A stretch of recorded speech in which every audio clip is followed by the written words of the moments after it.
Saudando do Cordeiro do Senhor Jesus, amém, amados? Amém. Deus, pois, João. Beijo grande, querido. Paz, minha querida. Ih, ô, glória! Ah, meu irmão. Beijo grande. Cadê ela, meu irmão? Tá aí? Cadê ela? Tá aí no cantinho? Ô, glória, rapaz, que alegria. Ah, esse cabelão tem que ver, pô. Poxa vida, grata surpresa. Grata surpresa. Alegraram minha noite, amém, amado? Vocês. Beijo grande no coração de todos aqui presentes. Deus abençoe. Em nome de Jesus Cristo. Abra o Santo Livro. Na carta do meu irmão do Senhor, Tiago. Tiago, capítulo de número 1. Versículo de número 21. Tiago 1, 21. Aleluia. Glória a Deus. Todos, amém? Diz assim então a palavra do Senhor. Pelo que rejeitando toda a imundícia e acúmulo de malícia, recebei com mansidão a palavra em voz enxertada, a qual pode salvar a vossa alma. Até aqui, pode se assentar em nome de Jesus Cristo. Amém, amados? Aleluia.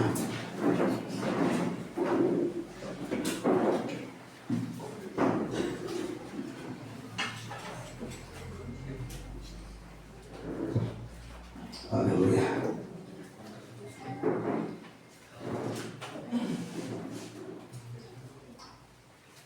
Amados, a carta de Tiago é uma carta muito funcional, muito prática. E nada mais prático do que o momento em que nós estamos inseridos, de maneira muito particular. Tiago, quando inicia a sua carta, ele inicia de uma maneira muito humilde até. Tiago aqui é um meio-irmão do Senhor, amado. Está dando muito eco aqui no microfone. Tiago aqui é um meio-irmão do Senhor. E Tiago poderia ter uma certa vaidade em si, em de repente colocar essas credenciais, em de repente se colocar como um apóstolo, em de repente se colocar alguém que cresceu com Jesus e viu Jesus crescer e realizar prodígios, milagres e maravilhas, a despeito de o próprio Tiago, irmãos. Isso aqui é algo até para nós pensarmos acerca da nossa fé mediante a nossos familiares, por exemplo. Porque Tiago, meio-irmão do Senhor, ele foi só crer em Cristo após o Senhor ser humilhado, flagelado, preso, morto, sepultado e depois de ressuscitado. Então Tiago, a despeito de ter visto o Senhor, seu primeiro milagre, realizando ali a transformação da água em vinho, nas bodas de Caná, de ver o cego enxergar, o paralítico andar, o mudo falar, o leproso ser limpo, os endemoniados serem sãos, ver um gadareno que habitava em sepulcros e se cortava com cabos de telha, vem perfeito juízo. Viu Jesus multiplicar pães e peixes, andar sobre as águas. Então Tiago viu uma infinidade de sinais e prodígios que o seu irmão realizou. Ainda assim, incredulidade. E há muitos que precisam até ver para crer, né? Tiago viu, ficou sabendo e ainda assim não cria. Então muitas vezes nós queremos pregar para os nossos familiares, queremos evidenciar a nossa fé, a nossa relação com Deus, queremos compartilhar com eles aquilo que o Senhor está fazendo em nós e ainda assim, incredulidade. Eles viram, eles sabem como você era, o que você fazia antes do Senhor, e eles estão vendo como você é agora no Senhor, a transformação, a mudança, sinais, prodígios, maravilha, um bom caráter, um bom testemunho, ainda assim, incredulidade. Mas pode haver um momento, e quiçá, pode ser até depois da nossa partida, que eles venham a crer, como Tiago. E Tiago, depois da partida do Senhor, ele mudou, amado. Ele transformou. Tiago foi uma tremenda liderança da igreja de Jerusalém. E quando ele ascende ao seu ministério, uma tremenda fome, uma perseguição violenta se instaura nessa igreja. Afrontas, humilhação, provações, tentações, escárnio, vergonha, opróbrio. Então, a igreja de Jerusalém, uma infinidade de problemas. Ainda assim, fé. Ainda assim, perseverança. E Tiago, ele inicia a sua carta dizendo: Tiago, olha, irmão, isso aqui para mim é poético. Isso aqui para mim é divino. Isso aqui para mim é humilde. Como eu disse, Tiago poderia escrever aqui falando: Tiago, apóstolo do Senhor. Tiago, irmão do Senhor. Não, ele diz: Tiago, servo de Deus e do Senhor Jesus Cristo. Aleluia, amado. Humildade é tudo na vida, amado. Humildade é tudo na vida. E Tiago expressa essa humildade nessa comunicação epístola para os cristãos que estão dispersos, espalhados, sendo perseguidos, perdendo seus bens, sendo prejudicados nos seus trabalhos, entrando na justiça e perdendo com seus patrões, tendo enfermidades, dissensão, divisão no seio da igreja, contenda, litígio eclesiástico, confusão doutrinal. E Tiago ele escreve para incentivar, para encorajar aos cristãos dispersos a entender que no meio da provação o Senhor está lá. No meio da luta o Senhor está. No meio do vale não significa que Deus se ausentou de nós. A despeito do calor, do fogo, da aflição, Deus não está distante, amado. Ele está no meio das provações, ou melhor, Ele, amados irmãos, prova os nossos corações. Ele prova os nossos corações. E a questão não é a prova em si, é como nós lidamos com ela. É como nós encaramos as provações que nos tomam de assalto. E ela vem, amados irmãos, sem que a gente queira, ou sem que a gente espere. Ela simplesmente vem. A aprovação não manda carta, não manda um e-mail, não manda um zap. Não, ela chega. Ela não bate na porta. Ela arromba e entra. A questão é como nós vamos lidar com essas provações. E Tiago, ele já inicia no versículo 2, depois de falar para os cristãos dispersos, ele coloca aqui as tribos dispersas, porque tinha muito judeu nessa igreja aqui, judeus messiânicos, mas ele está falando da igreja de Cristo espalhada sobre toda a face da terra, que passa por tribulação, que passa por provações. Aí ele vai dizer uma maneira que nós devemos encarar a provação. Ele diz: meus irmãos, tenham por motivo de grande alegria o fato de passar por várias provações. Irmãos, Tiago não está falando aqui para você ser um louco lunático, não. Tipo assim, maravilha, glória a Deus, que provação maneira, que tribulação tremenda, manda mais, Deus. Não. Quem fica assim? Tá louco. Precisa de um remédio, um tratamento. Manda mais, eu quero mais, manda no peito que eu mato.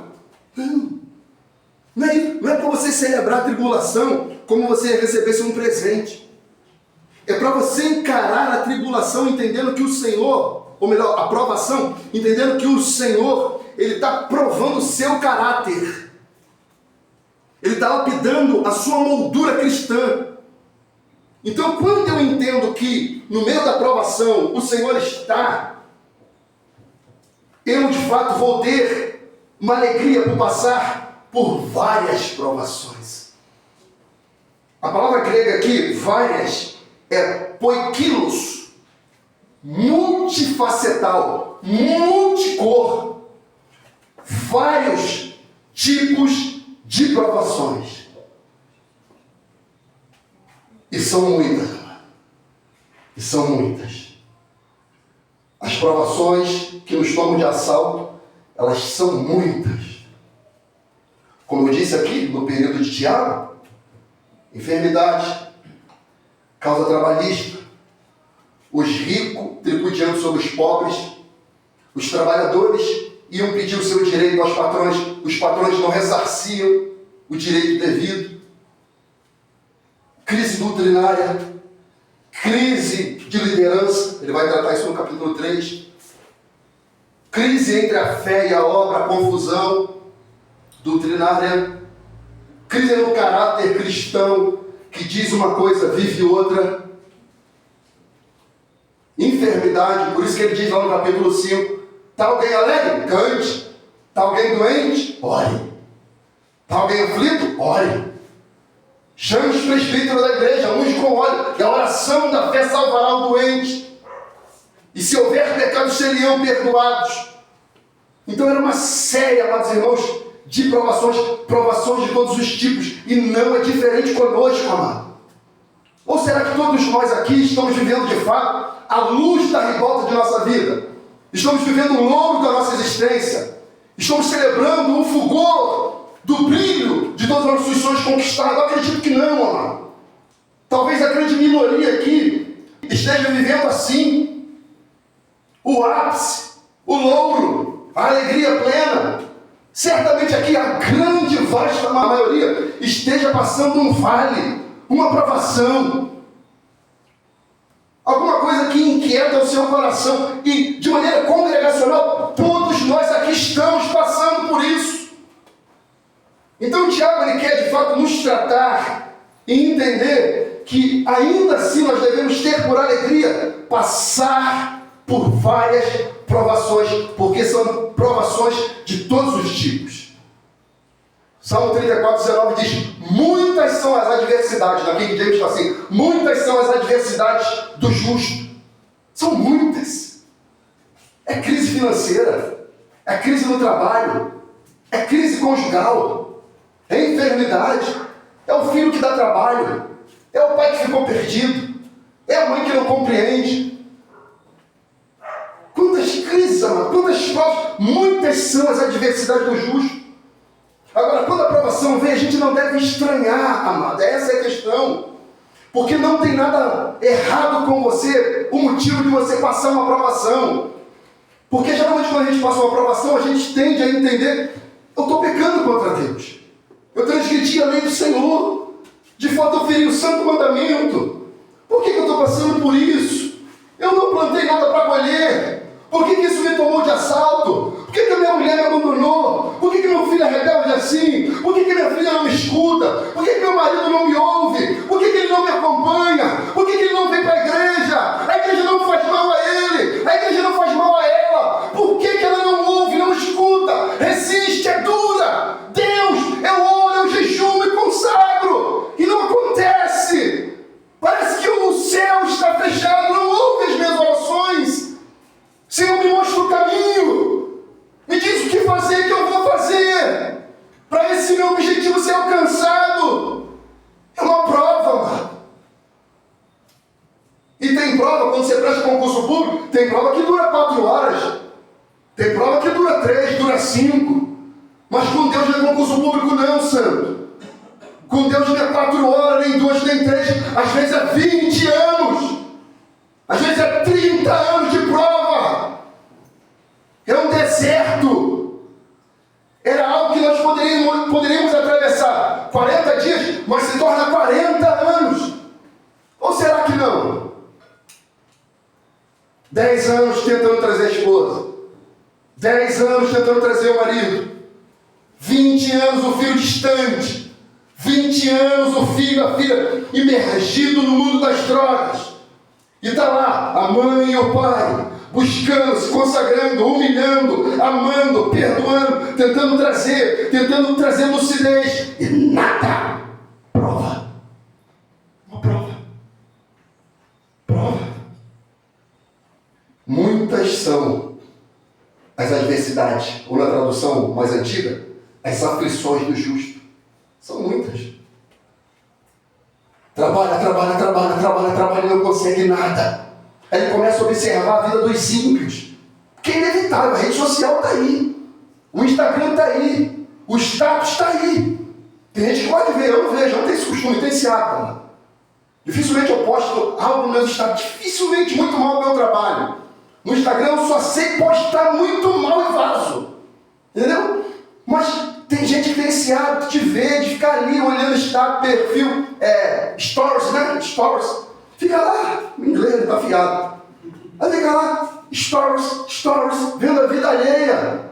Aí tá vendo lá o ímpio, bonitão, pomposo, com roupa bonita, tênis caro, moto e carro, e saindo, jantando, viajando, curtindo. Aí o crente vai falar, mas como é que pode? Eu sirvo Deus do olho da prata e a prata não está comigo. Pela mão do ímpio. Como é que ele consegue? Eu não consigo. Ele tem lua de mel todo ano. Estou 20 anos com essa mulher, nunca consegui levar ela, nem com a pinirim. Prova. Né, você? É de graça o trem, mas a mulher não quer de graça o trem, não, mano. Não vai, não. Ele falou, Deus que prova. Como é que o ímpio consegue? O ímpio parece que está tudo bem com ele. Asaf fala muito bem sobre isso, eu já preguei em Asaf, Salmo 73. Asaf começa a observar a vida do ímpio e Asaf é sincero. O texto diz que Asaf teve inveja dos ímpios.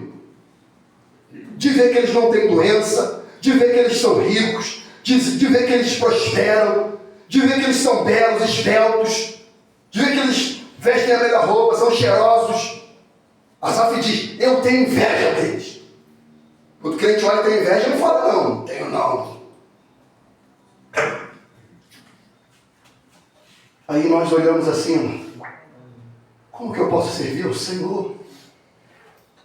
E prezo pelas Escrituras, prezo por observar os mandamentos, luto para aniquilar minha carne, e vivo assim, em profunda provação, e provação de todos os tipos, poiquilos, provações variadas, provações de multicores, que faz com que a gente questione. Aí Pedro diz, amados, 1 Pedro 4,12, amados, não me estranhei a ardente prova que venho sobre vós para vos provar, como se coisa estranha vos acontecesse. Não era para causar esse espanto. O que Pedro quer dizer não era para nos tomar de assalto. Não era para nos surpreender. Eu sei que quando acontece, surpreende, causa impacto. Mas depois que vem a lucidez espiritual, depois que vem o discernimento bíblico, depois que o Espírito Santo vai trazendo e concatenando os textos do nosso espírito, nós discernimos. Jesus Cristo, irmãos, ele anunciou, é mistério que vem os escândalos. E quando acontece, a gente, nossa, não está escrito, mano. Não estranhei a ardente prova que vem sobre vós. A ardente prova aqui é a prova de fogo, querido. Você consegue ficar com a mão no fogo por muito tempo? Você não consegue. Mas ele fala, não estranhe a ardente prova que vem sobre vós, para vos provar como se coisa estranha vos acontecesse. O termo grego ali, prova de fogo, era o fogo que o ourives utilizava no ouro para tirar as impurezas. Então entenda, a prova que vem sobre nós é porque tem impureza ainda dentro de nós e deve ser removida pelo fogo do Senhor, amado. Só que às vezes nós somos tão bons aos nossos próprios olhos que essas impurezas passam despercebidas. É o texto que Jesus diz, tu consegue olhar o cisco no olho do irmão, mas não consegue ver a trave que está no teu. São impurezas. Imperfeições que está ainda moldurado em nosso caráter, que a gente não consegue observar com nossos próprios olhos. E quando a provação vem, é para tirar essa impureza que está em nós. Então não é para a gente estranhar nada, porque é o Senhor nos provando. As provações, ela vem do Senhor. Salmo 11 sempre diz, o Senhor prova o justo. O Senhor prova o justo. mas a sua alma odeia o ímpio e o que ama a violência. Então, de fato, o Senhor, Ele prova o justo. É Ele que prova o nosso coração. Mas a alma dele odeia o ímpio e o que ama a violência. Provérbios 17:3, parte C diz: mas o Senhor prova os corações. Ele vê, meus irmãos, o que está no âmago do nosso ser. O que está no secreto ninguém consegue observar. E Ele vem para lapidar o nosso caráter. Porque Deus não dá aprovação sem causa. E toda aprovação ela tem o seu propósito, irmãos. Nada é em vão e nada é por acaso. Deus ele envia a aprovação para ver quem é de verdade e quem é de mentira. Quem fica e quem sai. Quem resiste e quem desiste. Quem tem fé e quem tem incredulidade. É para isso que vem a aprovação. E nessa noite essa palavra é para quê? Para você se levantar e falar: Senhor, eu estou de pé na sua palavra. E eu não vou recuar. Venha o que vier, aconteça o que acontecer, eu não desistirei, oh glória. Eu vou permanecer, porque eu sei em quem eu tenho crido. Eu sei quem me chamou. Então o Tiago está falando para eles: entendam o seguinte, não tem nada de errado com vocês. É Deus lapidando o caráter de vocês. Há um propósito nessa aprovação. Deus não envia luta sem causa. Deus não envia luta sem um propósito final. Tem um propósito. Agora, quanto tempo vai durar? Não sei. Como eu disse, vai ser 1 ano, 2, 3, 5, talvez 20, amado. Talvez 30. Talvez até o final da vida, como um mendigo chamado Lázaro, servo de Deus, amado. E morreu pobre, leproso e doente, tendo por amigos cachorro. Então não ligue se ninguém te procure. Não ligue se você não tem um teto. Não ligue se ninguém está nem aí para você. Não ligue se o governo não te dá uma saúde adequada. Não ligue. O céu nos aguarda, amado. O céu nos espera. Tiago quer falar que a aprovação vem para aquilatar a nossa fé. Tem um propósito nisso daí. Tem algo envolvido nisso daí. Olha o versículo 3, Tiago 1:3. Sabendo que a prova da vossa fé, então tem algo aí. Tende por grande alegria o motivo de cairdes em várias provações. Algumas versões podem estar tentação, mas o original é provação. Porque Tiago faz um jogo, um trocadilho de palavras, com provação e tentação. Ele começa com provação e termina com tentação. Vou falar sobre a tentação. Mas eu quero que você entenda primeiro a provação. A provação ela vem do Senhor. A provação ela vem de Deus. A provação ela é do céu. A provação, meus irmãos, é a academia dos heróis da fé. A provação é a faculdade daqueles que passam na matrícula dos heróis da fé. É daqueles que prestam concurso com muito afinco e passam. Então Tiago vai dizer o seguinte: sabendo que a prova da vossa fé desenvolve a perseverança. Então a prova vem para aquilatar a sua fé e desenvolver uma perseverança, uma resiliência, uma resistência. Irmãos, não tem jeito. Quem tem fé tem que ter perseverança. E a prova vem para saber quem vai resistir e quem não vai. Quem vai permanecer e quem vai sair. Quando Jesus estava dando pães e peixe, tinha uma multidão atrás dele. Mas quando ele começou a dizer: quem não comer da minha carne, quem não beber do meu sangue, não tem parte comigo. Eles falaram: dura esse discurso, quem pode ouvir? É mais ou menos assim, meus irmãos, esse evangelho prostituído, adulterado, que é pregado. Venha para cá, portas abertas, Deus vai te abençoar, vai te dar mulher, vai te dar carro, você vai ser feliz, vai ter viagem para Paris. Eu crente, opa, meu Deus, que culto! Que culto! Fumaça, luz de neon, aquela coisa gostosa, maneira, a guitarra arrepiando, está falando assim: ui, Espírito Santo. É onde Jesus fala: tudo bem. Eu dou pão, eu dou peixe. Mas o evangelho não é só pão nem peixe. O evangelho também é cruz. O evangelho também é: se alguém quer vir após mim, negue-se a si mesmo, tome a cada dia a sua cruz e siga-me. E cruz é instrumento de morte. É necessário morrer para viver no Evangelho. E a provação vem para isso. Para ver se a prova da vossa fé desenvolve a perseverança. Para ver se você é resiliente. E eu posso dizer aqui, irmãos, por isso que eu fico lá na minha salinha quietinho, orando, lendo, terminando meu esboço, vendo se é aquilo que eu vou pregar ou não, e tal. Aí quando eu venho aqui eu tenho surpresa, porque eu não sei quem vem pro culto, eu não sei se tem 2, se tem 3. E quando eu vim aqui e tem essa galera, eu fico feliz, amado. Por quê?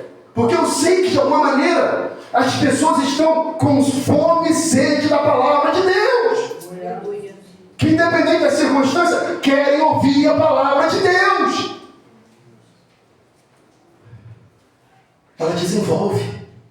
Então entende que a perseverança, que a fé, é algo que cresce. É algo que precisa ser exercitado. É algo que precisa ser praticado. Versículo 4. Ora, a perseverança deve terminar sua obra para que sejais maduros e completos, não tendo falta de coisa alguma. Então a prova ela traz também maturidade. E quando eu sou maduro, irmão, não tenho falta de nada. Eu sou completo. Eu sou pleno. O imaturo não, ele acha que precisa de tudo, ele acha que precisa de coisas para existir. E o maduro não. O maduro ele tem a consciência de quem ele é, por isso ele é o que é. Então, a prova, quando ela desenvolve na perseverança, ela termina a sua obra e ela faz com que sejamos maduros, completos, sem falta alguma. É tipo assim, Deus fez, é Deus. Não fez, continua sendo Deus. Curou, Ele é Deus. Não curou, continua sendo Deus. O irmão está de pé, Ele é Deus. O irmão caiu, Ele continua sendo Deus. Porque o maduro completo, ele fala, eu não tenho falta de nada, porque o Senhor é meu pastor. E nada, de nada, eu tenho falta. Ele tem Deus, amado. Então, independente da circunstância, ele permanece. Não significa que ele está ignorando os fatos. Não é isso? Ele vai lidar com os fatos. Mas ele tem essa maturidade para lidar com os fatos. É o deserto. Deuteronômio 8, versículo 2 diz, e te lembrarás de todo o caminho pelo qual o Senhor te guiou, o teu Deus, e te guiou no deserto estes 40 anos, para te humilhar e para te provar, e para saber o que estava no teu coração, se guardarias ou não os seus mandamentos.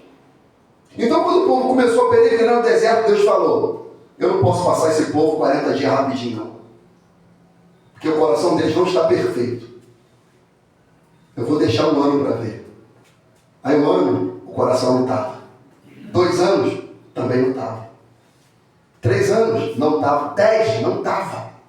20, não estava. 30, também não. 40 anos depois, Deus olhou, mais de 2 milhões de judeus. Só entrou Josué e Caleb, que perseveraram. Que tiveram fé o suficiente para atravessar o deserto. Para ver o que estava no coração. Então o que está no teu coração? O que está aí? Que move a tua alma, que conduz o teu espírito, que move o teu ser. É Deus? Ou são elementos exteriores?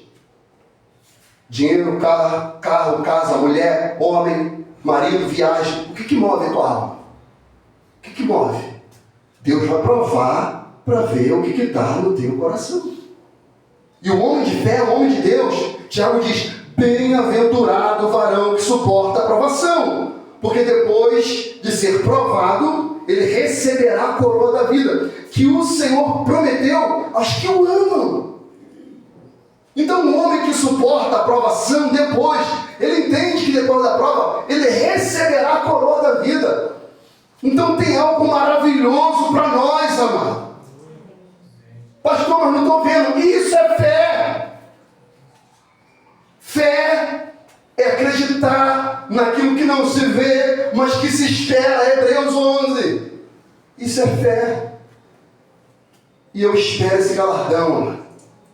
E é por isso que eu prossigo caminhando para o alto, para o prêmio da soberana vocação que me está proposta, esquecendo-me das coisas que para trás ficam. Eu avanço, amado. Eu avanço. É o Salmo 91. 1000 pode cair ao meu lado, 10.000 à minha direita, mas eu não serei atingido. Vou caminhar. Eu tenho um chamado. Eu tenho a caminhada, mano. Eu não posso desistir. Tem uma coroa reservada para mim. Hebreus 10:39 diz: nós, porém, não somos dos que retrocedem para a perdição, mas somos da fé para a conservação da alma. Nós não somos daqueles que retrocedem, irmão. Eu não quero ser desse. Daqueles que retrocedem, não, jamais, nunca. Aquele que está de pé, olhe para aqui, não caia, logicamente. Mas eu não quero receber esse logotipo, essa logomarca daqueles que retrocedem. Não. Eu tenho um chamado, eu tenho um propósito, e todo propósito tem uma provação. Pedro, que sabia muito bem disso, escreveu na sua primeira carta, no capítulo 1, versículo 6: nisso vos exultais, ainda que no presente, por breve tempo, seja necessário que sejais entristecidos por várias provações. Essas provações são para a prova da vossa fé, muito mais preciosa que o fogo que perece, o ouro que perece, embora provada pelo fogo, redunde para louvor, glória e honra na revelação de Jesus Cristo. Pelo contrário, meus amados irmãos, no capítulo 4 de 1 Pedro, pelo contrário, alegrai-vos no fato de seres participante das aflições de Cristo, para que também na revelação da sua glória vos regozijeis e alegreis. Então, amados irmãos, quando você lê a galeria dos heróis da fé, alguns até rejeitaram o seu livramento, esperando uma ressurreição maior, uma perspectiva madura da fé. Por isso, amado, tem de motivo de grande alegria o fato de passarem por várias provações. Agora, não é só a provação, tem também a tentação. Então, a provação e a tentação são as veredas do justo, são as veredas do crente. É a via na qual o cristão ele vai peregrinar até a eternidade. E a tentação, ela tem duas fontes. Uma fonte é a carne, e a outra fonte é o diabo. Ele está aí para tentar. E a nossa carne também está aí para nos tentar. Porque após a queda, a nossa natureza se tornou o nosso maior inimigo. E Satanás se apropria dessa queda original e nos tenta.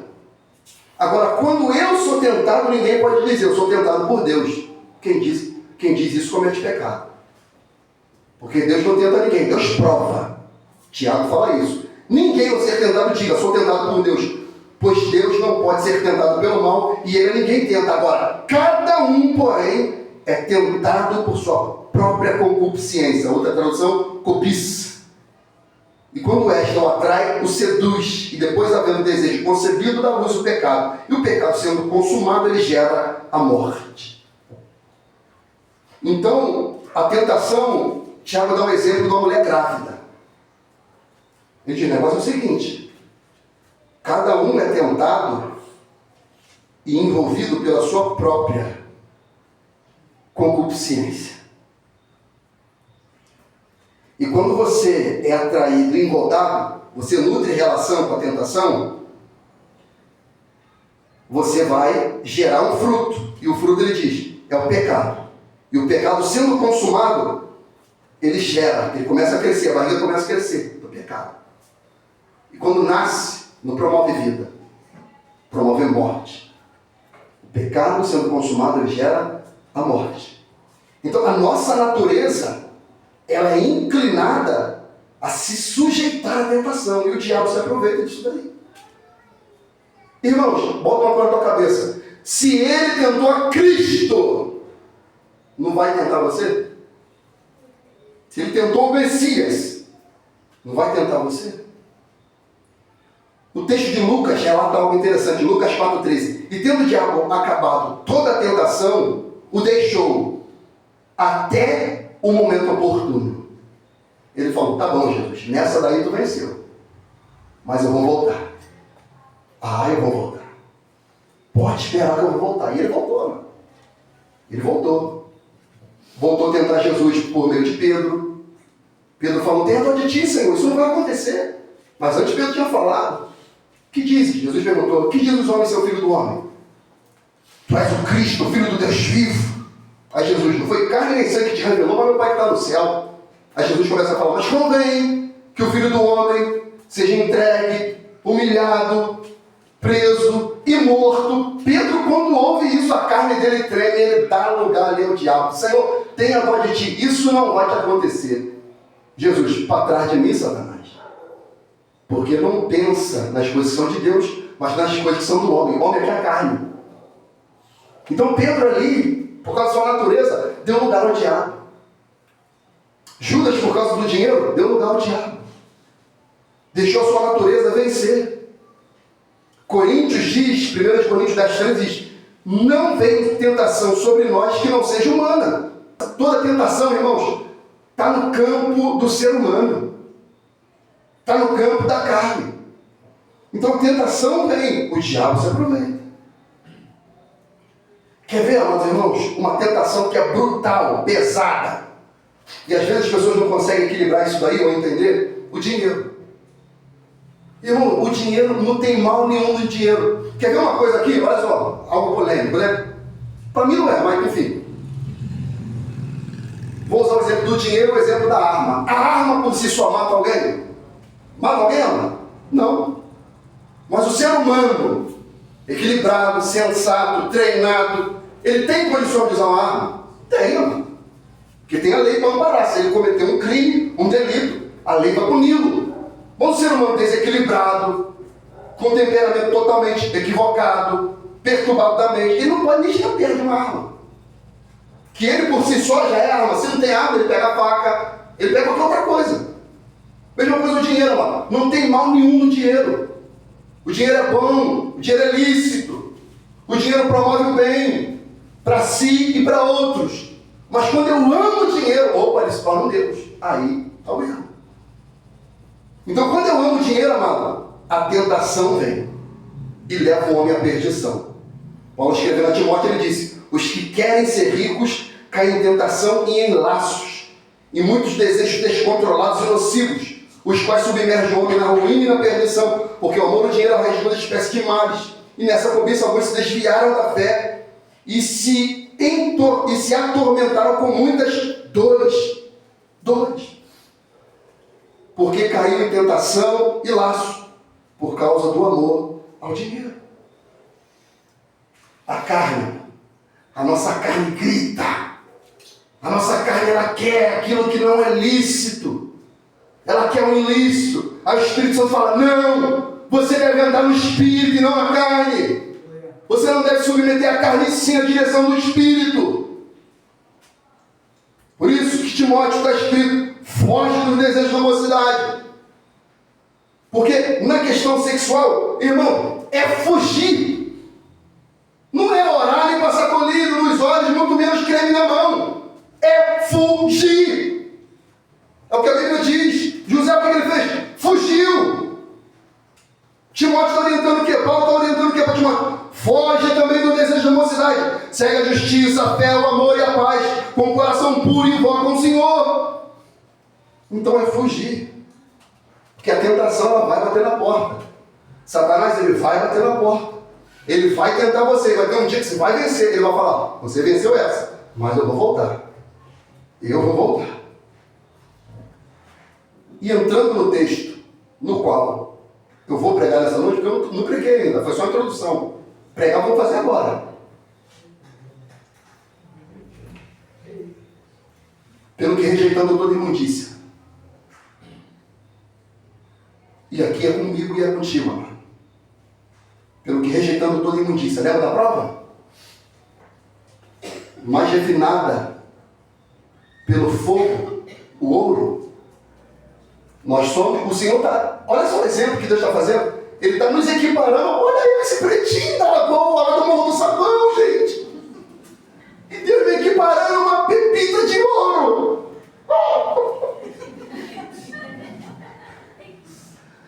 Mas olha fala, eu vou tirar a impureza de você, negão.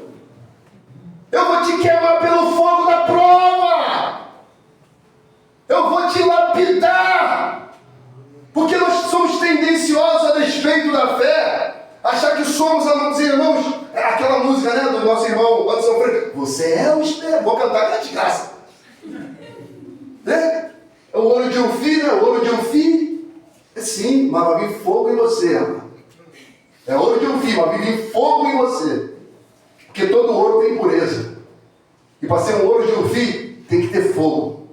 Para tirar toda a impureza que está ali. A despeito de ter valor, tem impureza. E para tirar a impureza, tem que vir um fogo da provação. E o fogo serve para rejeitar toda imundícia. Então, pelo que? Tiago está dizendo, pelo que?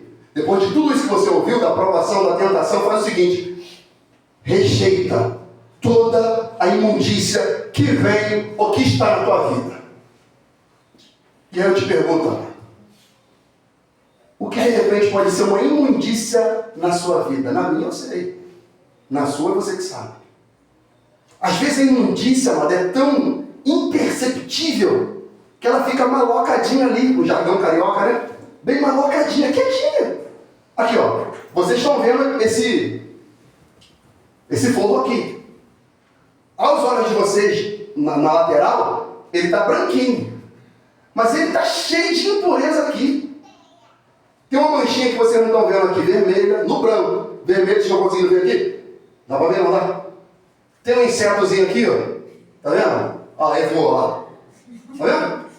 Olha, as poeiras aqui, as poeiras, olha lá. Tudo isso aqui é impureza. A nossa vida é assim. A gente está purificado, santificado pelo Senhor. Mas na nossa caminhada cristã, a impureza posa em nós. Todo dia. E é por isso o processo da santificação se faz eficiente e necessário. Então rejeita toda a imundícia. Imundícia é tudo aquilo que você entende que desagrada a Deus, que é pecado. Tem coisa que não está descrita na palavra, mano. Tem coisa que não está descrita na palavra. E pode até ser lícito. Mas a partir do momento que se torna um controle na sua vida, é um pecado. Por exemplo, a tecnologia. Um jogo, alguma coisa, mano, que é lícito você fazer. Mas a partir do momento que aquilo controla a sua vida, é uma impureza, é uma imundícia. É isso que ele está falando. E sou eu que tenho que rejeitar. Rejeita toda a imundícia. Fazer isso é obedecer os mandamentos do Senhor. Foi o que o Senhor disse para Adão. Adão, olha só, o negócio é o seguinte: de toda a árvore do jardim pode comer dela livremente, mas da árvore da ciência do bem e do mal, dela tu não come. Porque no momento em que você comer impureza, certamente morrerá. Passou o tempo, ele desobedeceu, a impureza entrou, o pecado entrou. Caim e Abel. Antes dele cometer o primeiro assassinato, Deus falou: olha só, meu amigo, o pecado jaz à porta. E cabe a você dominá-lo. Cabe a você rejeitar essa impureza. Cabe a você tirar essa maldade do seu coração. Porque se fizer bem, você vai ser aceito. Senão, o mal te dominará. E ele não deu ouvido à voz do Senhor. E matou o seu irmão. Ele não rejeitou a imundícia. Ele não tirou a impureza. Ele não tirou a sujeira. Ele não tirou a mancha, a desonra. E quem não tira a mancha, fica manchado. Por isso que Deus falou: vai ficar marcado, para que todos saibam que você é um assassino. Quem não tira a mancha, fica manchado. Então rejeita toda a imundícia. Porque a imundícia, ela nunca vem sozinha. Ela sempre vem acompanhada. É igual o demônio, ele não anda sozinho. Ele só anda de bando, de tropa. Sai um, eles traz 7, são assim. A imundícia, ela vem junto da malícia. Aí ele diz: pelo que rejeitando toda a imundícia e acúmulo de malícia. Acúmulo. É interessante essa linguagem de Tiago. Quando ele diz acúmulo, ele não está falando de algo que vem de fora para dentro. Ele está falando de algo que já está dentro. Malícia é que é maldade. A questão é que, ao longo da nossa caminhada, nós fomos acumulando maldade. Ou você já reparou que quando você era pequenininho, você não era mais inocente? Tem uns aqui que era até bobão. Não é bobão lá. Todo mundo passava, brincava, humilhava aquela coisa toda. Aí vai crescendo, vai ficando como? Opa, entra numa não. Que agora eu já tenho uma maldade. Ao longo da nossa vida, se nós não formos purificados pelo Senhor, acumula malícia em nós. Maldade em nós. Jesus diz assim, vocês sendo mal, sabe dar coisa boa para os vossos filhos? Mateus 7,11. Olha isso. Ele fala, vocês são ruins, mas ainda sendo ruim, vocês conseguem dar boas coisas. Mas vocês são ruins. É por isso que Tiago diz, rejeita toda imundícia e acúmulo de malícia. Tirar o acúmulo de malícia. Irmãos, olha só. Fazer limpeza, as mulheres aqui sabem muito mais do que qualquer homem aqui. Do que é fazer limpeza. Agora, coisa doida é fazer limpeza numa casa de uma pessoa que sai acumulando coisa, sim ou não? Meu irmão, aquela casa bagunçada, cheia de caderno, livro, papel, revista, jornal velho, objeto, cerâmica, brinquedo, boneco. A diarista quando chega, meu Deus, eu já dei R$200, era você 500 isso aí. Você 500 conto esse negócio. Cobrei 200 cruzeirinhos, vai me matar. Eu fazendo a sobrancelha de uma senhora essa semana, Jani, cliente minha antiga. Eu falei, Ricardo, eu fui fazer uma faxina na casa da menina. Pensa na casa, Ricardo, que tem coisa até o teto. Mas ela está juntando tudo a doideira danada. Antes ela perguntou quanto que eu cobro, eu falei 200 cruzeiros. Né? A limpar, fazer a faxina. Tudo bem. Mas quando eu pisei, que eu abri, as coisas veio quase em cima tudo em mim. Irmão, Ricardo, uma coisa absurda. Tudo sujo, cheio de poeira. O banheiro tudo desorganizado. A sala não dá para andar porque é cheio de coisa. Mesa de centro, cheio de objetozinho, cheio de troço desnecessário. Acúmulo. O ser humano fica assim, com acúmulo de maldade dentro. E tem que tirar, mano. Tem que tirar essa maldade. Porque junta muita maldade, o ser humano fica ruim. Ou será que a gente não vê a maldade que o ser humano faz aí, as atrocidades? Coisas absurdas, hediondas. Ser humano esquartejando o outro, ser humano fazendo coisas absurdas, vendendo órgão, traficando criança, traficando mulheres. Isso é acúmulo de maldade. Isso é acúmulo de maldade, mano. Meninas de 12 anos para casar com coisa absurda, mano. Tiago fala, não convém a nós. Tira a impureza, tira o acúmulo de malícia. Pastor, como é que eu faço isso? É nascendo de novo. É rejeitando tudo aquilo que desagrada a Deus. Efésios nos dá uma pista, Efésios 4:21. Se é que de fato ouviram falar dele e nele foram instruídos, dele aqui é Jesus. Segundo a verdade em Jesus, quanto à maneira antiga de viver, vocês foram instruídos a deixar a velha natureza, que se corrompe segundo os desejos enganosos, e se deixar renovar no espírito do entendimento de vocês, e se revestir da nova criatura ou nova natureza criada, segundo Deus, em verdadeira justiça e santidade, provenientes da verdade. A verdade aqui é a palavra. Então, para eu retirar a impureza, para eu retirar o acúmulo de malícia, de maldade, eu tenho que dar ouvido àquilo que Jesus me ensinou. E deixar a velha criatura e se apropriar da nova. E se revestir do homem que, segundo Deus, é criado em verdadeira justiça, aquilo que é reto, e santidade, que são provenientes da verdade. Jesus Cristo disse, vigiai e orai para que não entreis em tentação, porque o espírito, na verdade, está pronto, mas a carne é o quê? Fraca. Mas eu tenho que vigiar e orar, para eu não cair na vereda da tentação. Na oração do Pai Nosso, Jesus nos ensinando, diz, não nos deixeis cair em tentação, mas livrai-nos do malícia, maldade, maligno. 1 Timóteo 4,5. Porque pela palavra de Deus e oração é santificada toda criatura. Irmãos, o evangelho é simples. Não tem muito misticismo não, amado. É o homem que fica inventando coisa. Tem esse negócio de campanha, disso, daquilo, e rosa e vassoura.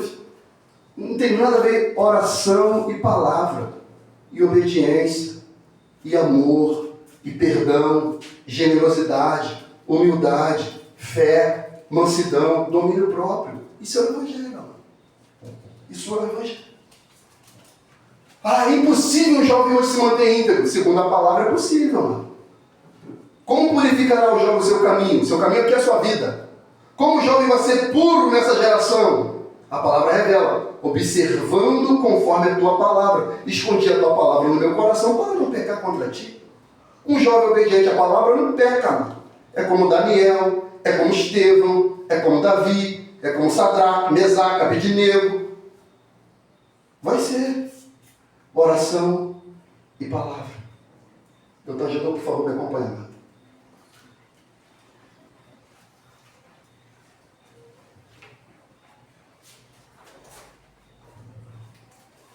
Oração e palavra de Deus, amado, é o necessário, suficiente, para nós conseguirmos vencer a tentação e passarmos pela provação. É só oração e palavra para passarmos pela provação e resistirmos à tentação. E o último segredo de Tiago, nessa carta aqui, é versículo 21, parte D. Recebei com mansidão a palavra em vós enxertada, a qual pode salvar a vossa alma. Esse aqui é a chave, amado. É o ponto central, como eu vou dizer, nevrálgico. Recebei com mansidão a palavra em vós enxertada, a qual pode salvar a vossa alma. É receber com mansidão, amado. É receber com humildade. É, Deus, verdadeiramente. Há impurezas em mim. E eu tenho que tirar essas impurezas. Alguns podem não ter muito acúmulo de maldade. Pode ter pouco. Se tem pouco, ótimo. Se não tiver quase nada, também. Mas há irmãos que estão com o coração sobrecarregado. Carregado de maldade, de perversidade, de malícia. Aí Tiago fala, esquece tudo isso. Rejeita o acúmulo de malícia. Remove a impureza. Tira tudo isso. O que eu faço, Tiago? Receba com mansidão a palavra que é enxertada em vós. E ela pode salvar a vossa alma. Irmãos, isso aqui é muito sério. Significa o seguinte: se eu não receber a palavra do Senhor, a minha alma não será salva. Se eu rejeito, se eu endureço, se eu não olho para dentro de mim, como eu costumo dizer, isso aqui é meu espelho, se eu não olho para dentro de mim e não enxergo em mim impurezas, se eu olho para mim e vejo que eu sou perfeito, não era para mim estar aqui. Já era para mim estar na glória no céu. Mas se eu não estou, tem impurezas em mim, tem malícia em mim, tem algo que precisa ser mudado, tem algo que precisa ser transformado. E para isso, eu preciso receber com mansidão a palavra de Deus. Receber com mansidão aqui, amados irmãos, além de humildade, é fé. É fé. É crer em Jesus. Porque receber com mansidão a palavra é receber o próprio Cristo. Porque o texto diz que o Verbo se fez carne e habitou entre nós. Verbo é a palavra em ação. É o Cristo vivo. Então primeiro eu preciso crer em Jesus. Eu preciso receber a Cristo. Eu preciso me render ao Senhor. Falar, Senhor, sim, eu sou um pecador. Sim, eu sou malicioso. Sim, eu sou vil. Sim, eu tenho impurezas. Sim, Senhor, eu tenho maldade. Senhor, eu não percebia, eu não via, eu não entendia. Sim, mas eu sou covarde. Sim,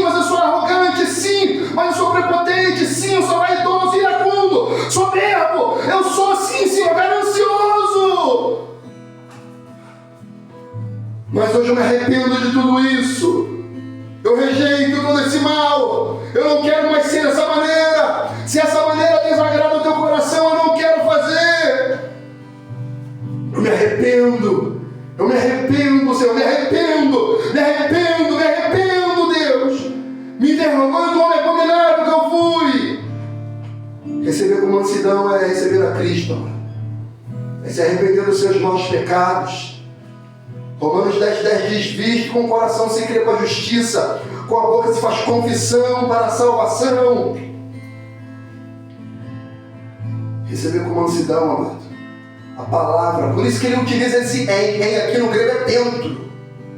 Receber dentro de vós a palavra que foi enxertada. Cristo em vós é a esperança da glória. Dentro. Porque no princípio era o verbo, a palavra. E o verbo estava com Deus, o verbo era Deus, todas as coisas foram feitas por Ele, e sem Ele nada que foi feito se fez. Nele estava a vida, e a vida era a luz dos homens. Jesus Cristo disse: eu sou o caminho, a verdade e a vida. Começa recebendo a Ele. Para isso, tem que ter humildade. Falar: Senhor, não, eu não quero ser mais essa mulher. Não quero ser essa mulher briguenta, arrogante, fofoqueira, mesquinha. Não quero ser isso mais, não quero. Essa vaidade, essa não quero, Senhor. Meu corpo é templo do Teu Espírito. Meu corpo deve reluzir a glória do Senhor. Meu corpo não é alimento de lobos, não. Esta é uma palavra fiel, digna de toda aceitação. Que Jesus Cristo veio ao mundo para salvar os pecadores, dos quais eu sou o principal. Persevere nessa palavra que foi enxertada. Os apóstolos disseram: nós perseveraremos na oração e no ministério da palavra. Nós vamos perseverar na oração e no ministério da palavra. Provérbios 35 diz: toda a palavra de Deus é pura, é escudo para os que nele confiam. Jesus Cristo disse: passará os céus e a terra, mas a minha palavra não passará. O que ele quer dizer? Tudo passará, mas a minha palavra não passará. Por quê? A minha palavra é Jesus, é Cristo, e Ele é eterno, Ele é Deus. Glória. Ele é Deus, amado. Ó Senhor, diz o salmista do Salmo 119, 89, a Tua palavra é eterna, ela está firmada no céu. Salmo 119, 105, lâmpada para os meus pés é a Tua palavra e luz para o meu caminho. Hebreus 4:9 diz: porque a palavra de Deus é viva, é eficaz, mais penetrante que qualquer espada afiada de 2 gumes, que penetra até a divisão da alma e espírito, juntas e medulas, é apta para discernir as intenções e os pensamentos do coração. É a palavra, é Deus. Porque quando a palavra entra, ela começa a dar discernimento, ela começa a dar luz. Porque, irmão, quando você começa a limpar uma casa, você tem que começar a abrir a janela, você tem que começar a ligar a luz. Se está de noite, você tem que ligar a luz para varrer, você tem que levantar o móvel porque fica poeira embaixo. Tem muita gente que o poeira debaixo do móvel tem que tirar, mano. Tem que passar a vassoura espiritual pela. Sai daí, mentira! Sai daí, inveja, é um lugar, sai daí, aqui não é seu lugar não! E tirando, fazendo a faxina, passando o pano, e ó, tirando, ó o bichinho, matei e sujou lá. Sujou. Tem que limpar, ó. Limpar. A vida espiritual tem que limpar. Jesus Cristo disse em Mateus 4:4: nem só de pão viverá o homem, mas de toda a palavra que sai da boca de Deus viverá o homem. É a palavra, é a palavra, é a palavra, é a palavra. Oração, palavra, oração, palavra, oração, oração, palavra, oração, palavra. Devemos amar a palavra. Meu irmão, eu não leio a Bíblia para pregar. Eu não leio a Bíblia porque eu tenho que pregar aqui.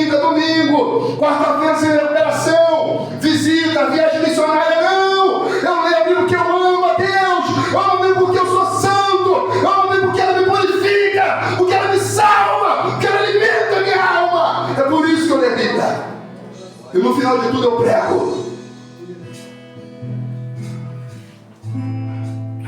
Ela é santa, ela é pura, ela é espada, ela é divina, ela é poderosa, ela faz vencer o pecado, ela faz vencer o diabo. É a palavra de Deus, amado. Não rejeite a Bíblia, não rejeite a palavra.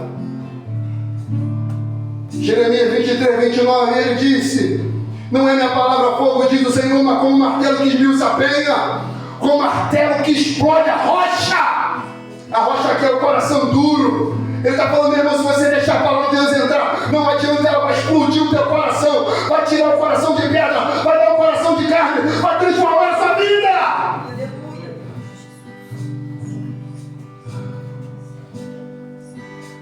Por isso receba com mansidão a palavra em voz enxertada, a qual pode salvar a vossa alma. Não liga porque eu grito não. Esse é meu jeito, me perdoe. Mas preste a sua atenção naquilo que está sendo dito. Paulo Júnior fala, pecado gritado ou baixo é a mesma coisa. Então gritando ou não muda nada. Mas esse é meu jeito. Eu só sou assim porque eu quero uma igreja apaixonada por Jesus, amém.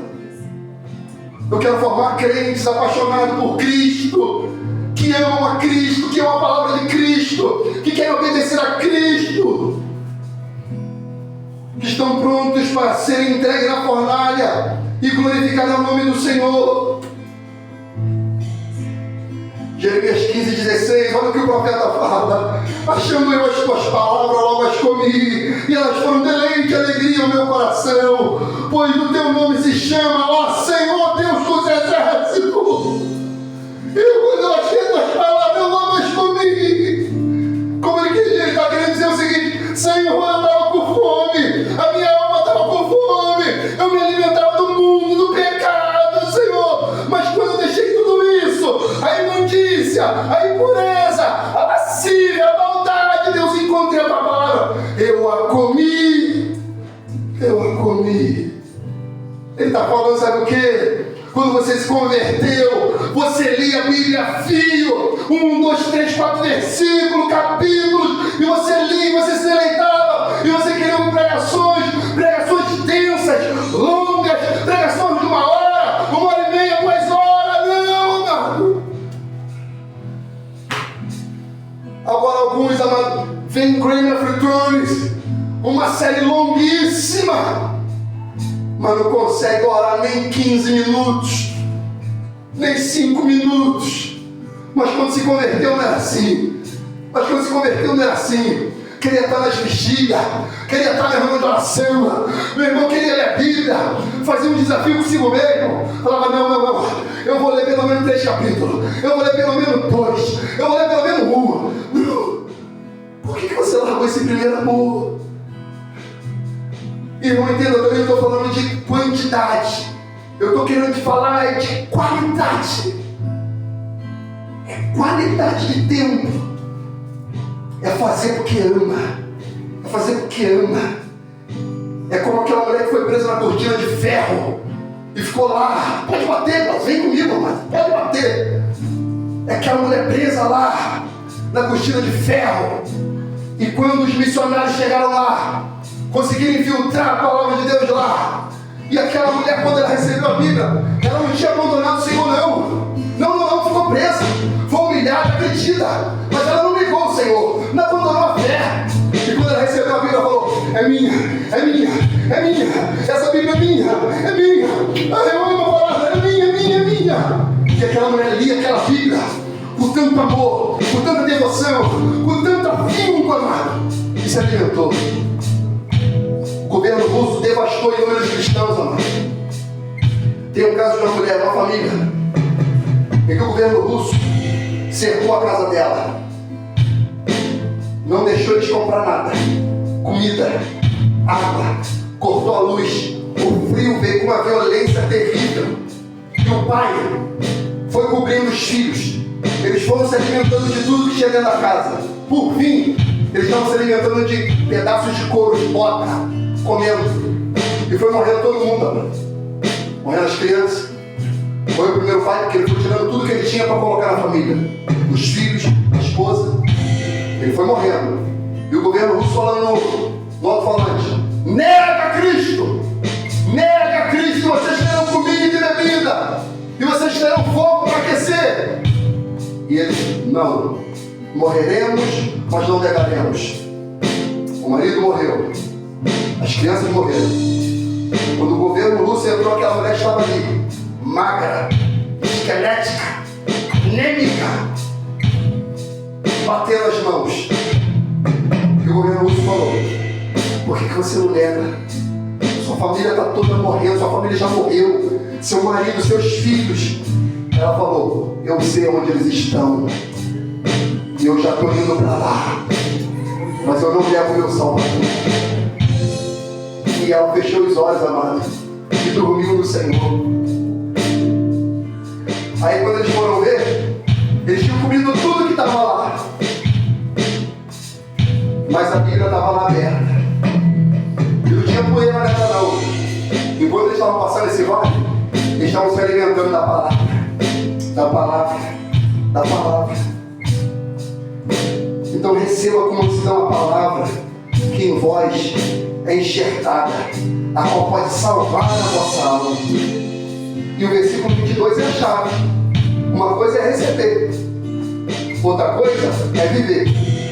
Sede praticantes da palavra, e não somente ouvintes, enganando-vos a vós mesmos. Viva o Evangelho! Viva o Evangelho! Viva o Evangelho, mano! Viva o Evangelho! Viva o Evangelho! Sabe?